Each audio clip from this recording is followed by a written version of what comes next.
I want to welcome everybody to our talk today. I'm Kathy Royer. I'm from San Jose Rocks, founded by Dan Orloff, and we celebrate the music and technology that came out of San Jose and the Valley.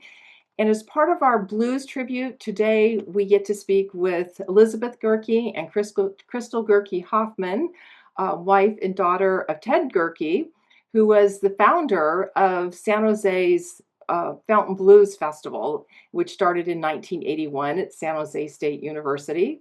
And I was there, just have to add that. It's in its 43rd year. It's the longest running festival blues festival in California. And it started, well, I'll let you tell the story about how it came about. But what we'd like to do today is learn a little bit more about how it did all start and learn a little bit more about Ted and honor him and his impact on our community. So to start with, what I'd like to do, I understand, Elizabeth, both you and Ted were originally from Portland? No, Ted was from Portland. I was from Maryland. Oh, okay. But you met in Portland? No, we met in Aspen. Oh, okay. Yeah. We moved to New York, lived in New York, then moved to San Francisco. I would have moved to Portland, except it was too rainy and overcast, so California beckoned. And I totally get that, since I'm from Portland. I totally get That's right, you're from Portland. Yeah. So could you give us a little idea what his childhood was like, what he was interested in? Was he interested in music early on? Any instruments that he played, that kind of thing? Not necessarily. What he was a golfer, and his ambition was to be a pro golfer. Oh. But I think he must have liked music. I mean, when I started meeting him, I realized he was into jazz and other music, but he had never played an instrument. Really? Okay. Yeah. But we befriended a group of musicians, and he became their roadie and de facto manager, and that's how it all started. Now, was that the band Free Spirits? Yes. Okay. Free Spirits, yeah. And my understanding is that was kind of an early jazz rock fusion band. Is that accurate? Yeah. Okay. Sounded like they were very innovative from what I read. Yeah. And they were innovative, yes. Yeah. They weren't that great. Oh. Okay. But they did play, a lot of places, like Fillmore East, which was Bill Graham's East Coast New York venue, and got around a little bit. Yeah. It also sounded like, from the things I read, they were exposed to a lot of different artists back in the area. Yes. So were there any that you specifically remember? We were living in New York, and we heard a lot of music. I'm not going to specify any particularly, but we saw jazz and rock, and there was music all over New York. It was all over. Yeah. And I think Ted also was doing some recording. Once the band got organized, yes, he set up a recording studio date, and they made a record. Yeah, okay. And isn't that where, like, Witchi Tai To and all of those came out? Yes. Okay. Yeah, that was the shining star of the album, of the book, of the record, was that Witchi Tai To was written by Jim Pepper, a saxophonist, and that became a hit. Yes. That's what I heard. Okay, so I heard that later on, Ted was trying to get the blues guys out here to redo that song in a blues mode. I never heard that. Oh, yeah. Our mutual He may have. Yeah.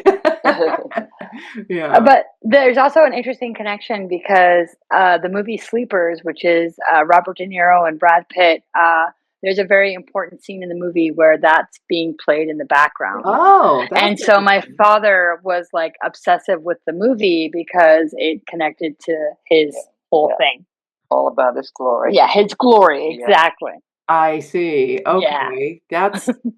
I get that. I totally get that. Yeah, it's a shining light, let's say. Yeah. So after you had all this interesting life in New York, then somehow you got your way to California. I know the weather was more attractive to you, but everything was more attractive. So how did that transition actually come about? Well, we were in New York, and I think Larry Coryell was part of the band, and he was being invited to California. We lived in the Lower East Side of New York, which was a very grubby, dingy area at that point. So I think all of us were ready to get out of there, but we had some contacts and some entree into San Francisco music. So Okay, and a lot was yeah, happening in San Francisco at that yeah, particular yeah, time. yeah. Yeah. So when you came back, did you go to San Francisco first, or how did you actually end up in San Jose? Well, we moved to San Francisco and lived there. Well, we lived in San Francisco just for a couple of months, staying with friends. Moved to Berkeley. We lived in Berkeley for a Okay. couple of years, and then Okay. Ted got the job at San Jose State, so we moved down Okay. south. So it was Yeah. actually the job that brought you into San Jose. Yes. Okay. Yeah. Yeah. Now, I believe he started there in 1972. Does that sound about right? Yes. Yes, it was actually right before my twin sisters were born. Oh, Yeah. oh, The legend of my mother is hitchhiking up Highway 17 to find our house up here, pregnant with twins. Yeah. Yeah. And I got pregnant about 5 minutes after our Kaiser insurance kicked in, Oh, which is a good geez. thing because it was expensive delivery. Yeah. Back in the day. Yeah. Yeah. Yeah. Yeah, Wow. and Ted was actually second choice to get that job, Ah, but the first person declined it, and the boss who was going to hire said, he's kind of a hippie. Do we want a hippie? And somehow Ted prevailed. Yeah.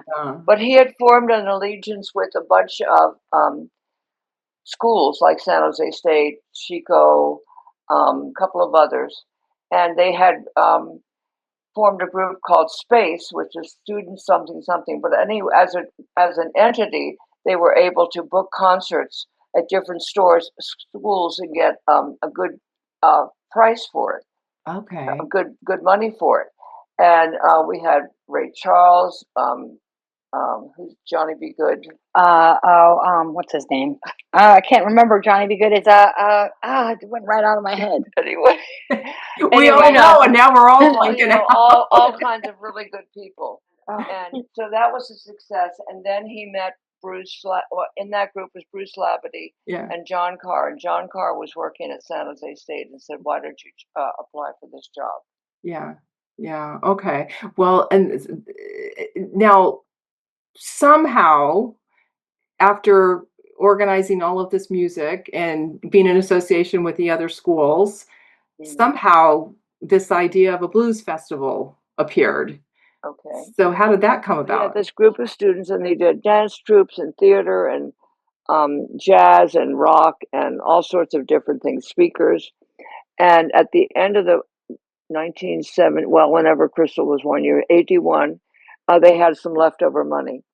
Okay. And Rick Bates, who's on the program board, was very much the prime mover of that, saying, "Let's have a blues festival." And of course, Ted jumped on it. Sure. Yeah. Now, the other players of that were like Rick Bates, Dan Ross, Bruce Labadie, Ron Bergman, who worked for Bill Graham. Okay. And that was a very strong group of kids. And absolutely. And they're still involved in music to this day. Well, they're all older. Well, I know Dan's still involved with Fountain Blues, and I believe, didn't Rick Bates go into managing? I think he's in Southern California. He and his wife actually worked for artists who had been kind of conned out of their royalties. Muddy Waters and Johnny Be Good. What's his name? Chuck Berry. Chuck Berry. That's the one. Yeah, we were all having a heat moment. Yes, I'm sure. But were very successful. They moved to Bear Valley, and I haven't been in touch with him recently. I'm a little worried about it, but he was a key figure throughout all those years. Okay. Yeah. And a producer himself of shows. Yeah. So how did it get to blues? How did they focus on doing a blues festival? I don't know. It was just Yeah. Rick's idea. Okay. And Ted loved all kinds of music, and Okay. blues was certainly one of them. Yeah. Well, I'm going to give you a theory that I read, and I don't know if it's true or not. Okay. But I read that they wanted to give back to all of the students who were so supportive of all of their other music Sure. programs. Yeah. And they felt at that time it was more economically feasible to do blues performers to put on this festival at San Jose State. Cheaper. Yeah. Okay. That's it.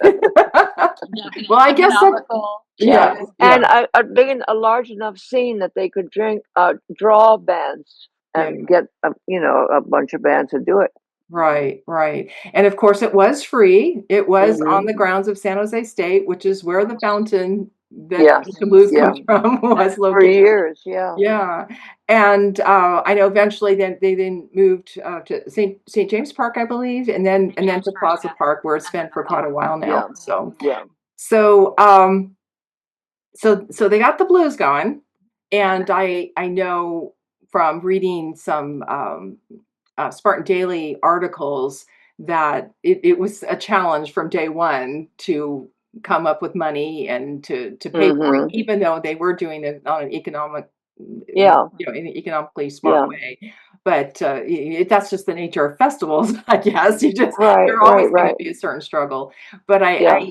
I know it was always really important to him to keep it free as long as he could, Oh, yes. and then down the road to keep it as affordable as it is. Yes. Yeah. Yes. What did he used to say about that?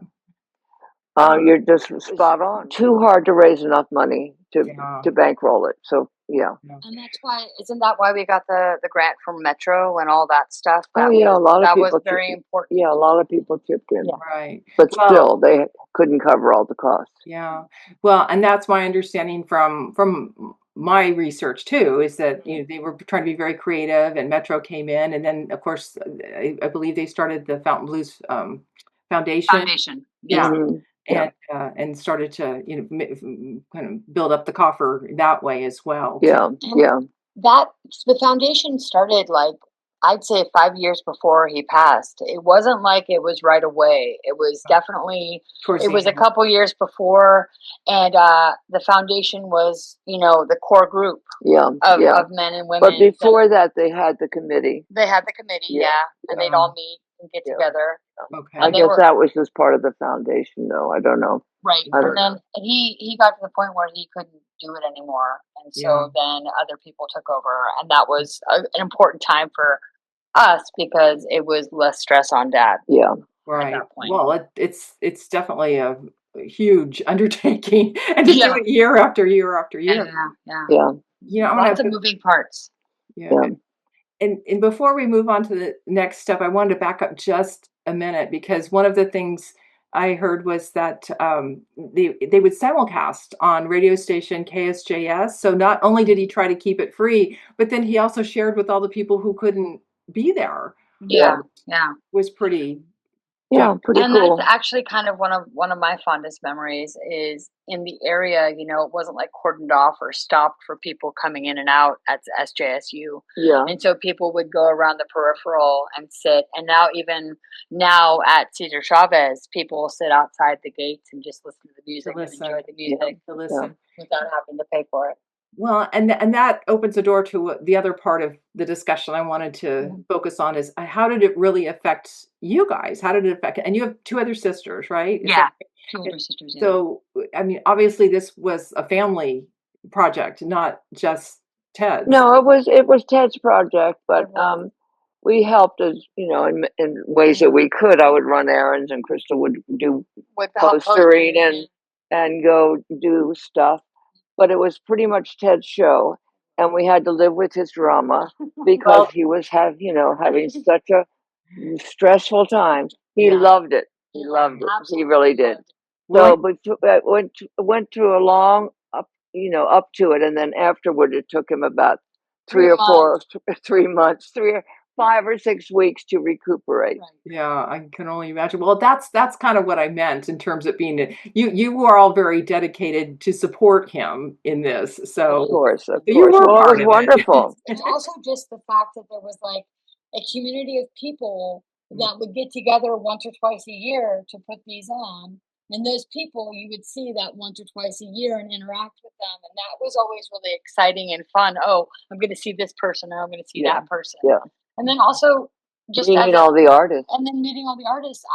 I grew up running around backstage and getting to meet people that people don't get to necessarily meet. Like Buddy Guy signed a picture of himself on the back of his black Cadillac.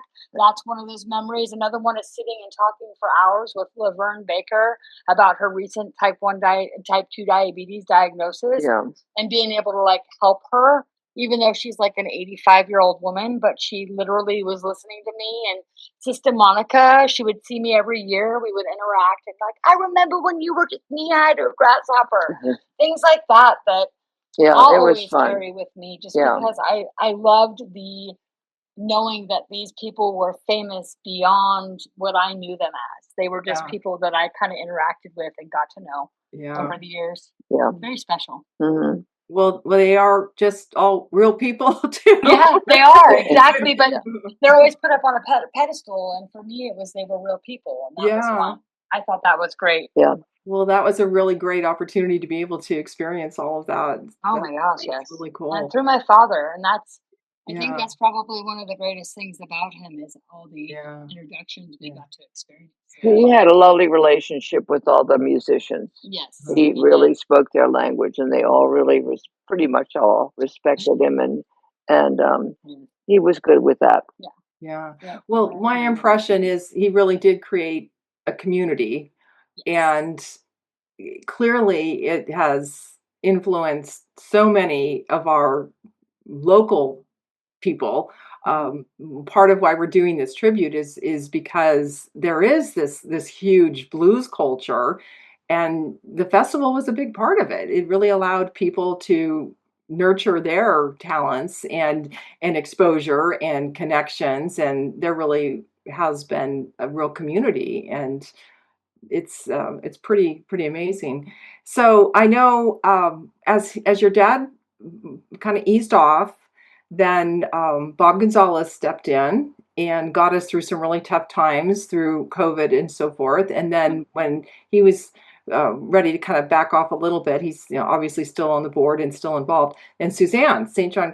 has now taken us to 2 days. This is her second year as and you told a fun story, Crystal, about how when you saw something on Facebook that Suzanne's husband was out putting up posters. Posters. Well, and that's actually what we used to do. Like before the festival, Dad would get all of his he would get all of our staple guns together. We had 80 of them, and I'd say, okay, let's go out and poster everywhere. And so we poster in Las Vegas, and we poster in San Jose, and it was something also handing out flyers to people. Those were back in the days, like way back in the day. So, and I think Bruce Labadie has been booking it.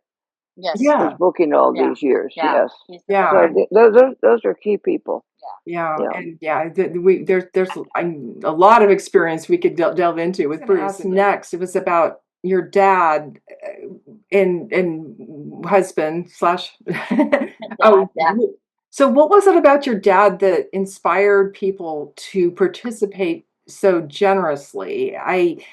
We've talked a lot about forming a community, and but people really loved him. And I've heard stories of people who have been very generous, even with their own money, when you were talking about those times when you were struggling to keep it going. I mean, what was it about your dad that was so special in that way? I feel like he was a father to a lot of children over my life. And a lot of people come to my house and feel like my house is kind of their family house. And Dad was the dude that brought that to us and made him, kind of the halfway father figure for all of us. Yeah. I think that really doesn't have much to do with it. Didn't have anything, but then he was a good talker. And he talked a lot about himself. He did. And he talked a lot about music. He knew a lot about music. And the students loved him. Their friends loved him. Yeah. And the musician, Viola. Yeah. Yeah. All right. Yeah, but that's about it. Musicianship was also the big deal of it. Yeah, yeah. Yeah. So you talked a little bit about the song. Was it Witchi Tai To? Witchi Tai To. Witchi Tai To. You have never heard of it? I have heard of it. It's a little hard to get off my tongue. Right. But that I also have heard that he was a poet. Oh, yes. So tell me about that. Okay, so we have manuscripts and books. Books actually, so Dad self-published, yeah. He self-published his book, which is Dedicate Me to Your Favorite Charity. He has two. The other one is Somewhere Between a Winter and a Snowstorm or something like that. Yeah. And they're both beautiful. The first one is probably better done, and that's actually somebody who would be important too, right? What's his name? Tim Mitchell. Tim Mitchell. Yeah. Tim Mitchell is also another name. But he was very much on the poetry scene. He went to readings all the time, and he, some of our friends were some of the poets he hung out with. So it was a very big part of his life. Yes, very much. So was basketball. So was golf. And golf, yes. Vacuuming, not so much. No, vacuuming. The silverware, not so much either. Anyway, yeah. Anyway, he did have those interests, and all the golfers, players, most people really loved him. Yeah. Well, I definitely sense how well loved he was. And the people I've talked to who, I mean, I never met him, but I hear such wonderful things. And you mentioned Dan Ross earlier, and he was a lot of his qualities of how good he was with the students and what an impact it made on him through his whole career and how so he had some special talents for sure. Yes, very much so. Dan's always going to be a friend. But Dan was one of many kids. He because the program board went on for years, and all of those students really, I think all of them, most of them certainly loved him and got good counseling from him. And as I say, he would talk about himself a lot, but then when he would zero in on them and give advice, I don't know, it worked. It worked very well. Yeah. Well, that's a special gift for sure. Yes. So you had this wonderful opportunity to meet artists from literally all over the world. And we also have a lot of wonderful artists from San Jose, and that's part of why we're shining the spotlight, because we just have so much that has come out of San Jose that the rest of the world doesn't realize. Right. And the international artists that we have that are taking our San Jose heritage into other countries and across the country. And just to name a few, of course, the Chris Kane, Tommy Castro, J.C. Smith, all of them. But there's a slew of them. It's been great because you've covered a lot of ground here, and you've given me a really good idea of his personality. And it's nice to understand how things came about, and that's what we're looking for. So it's been great to understand that. And we've also, like I said, been extending this out to interviewing and talking to all of the artists that were from San Jose. And but are you aware of how strong the local community has been? Sure. We talk a lot about the not just the festival, but all the different venues that have been in San Jose, and trying to see where all this magic came from. So, do you have any memories of venues or other events that happened in San Jose other than in San Jose? No, not necessarily. I'm sure there are. We always went to JJ's. Was one.